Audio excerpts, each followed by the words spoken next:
David, so interesting. I talked to Mark Huan, the chief network officer over at Dish, said you've been working on this for a year and a half. How big a disruption do you think this technology can be in cutting costs and adding flexibility to 5G? Well, thanks, John, and it's great to be on Tech Check. Absolutely. We're super excited about what we're doing with Dish. And in terms of how big a disruption, I think, we've seen what the cloud has done to technology over the last 16 years, and just how it's been able to cut costs for companies and allow them to innovate at a pace that they just haven't been able to do before. And you've seen that happen industry by industry by industry. And the telco is really an industry that we haven't actually seen the sort of innovation that we believe is possible and transformation that's possible from the cloud. And so I think Dish taking the first step here and saying that they're going to build the world's first a public cloud 5G network completely on AWS is really the start of a lot of transformation to come in the industry. So we're very excited about where it's going to go. But how does it happen? Because a lot of the carriers have sunk costs. They've got this legacy equipment. It hasn't certainly been on the public cloud. How is that transition going to work? Or are you just going to kind of scare them into the public cloud camp?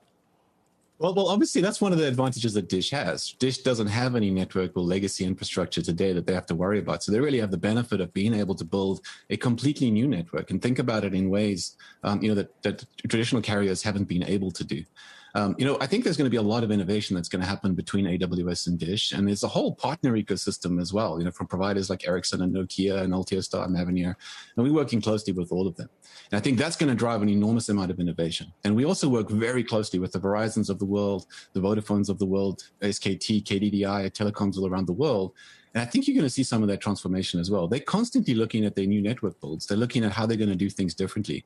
And I believe if there's an opportunity for them to be able to leverage a cloud provider with something that they believe will give the right performance and latency and innovation for their end customer, it's definitely something they would look at and find a way to do. David, so often with 5G, I hear that, yes, in a lot of Western countries, certainly in the U.S., there's all this legacy equipment. There's extensive LTE, 4G, et cetera. But then in some other markets, they're coming into 5G more fresh. So is this Dish partnership going to be sort of a case study for you guys to say, look, here's how it can work, and maybe go into some of those markets and use it to sell the idea of 5G built on a public cloud? Absolutely. I mean, I think working with Dish, like I said earlier, we have this incredible opportunity to do something fresh. It's a greenfield telco. And so I think it's going to allow us to innovate rapidly together and do things that just haven't been possible elsewhere.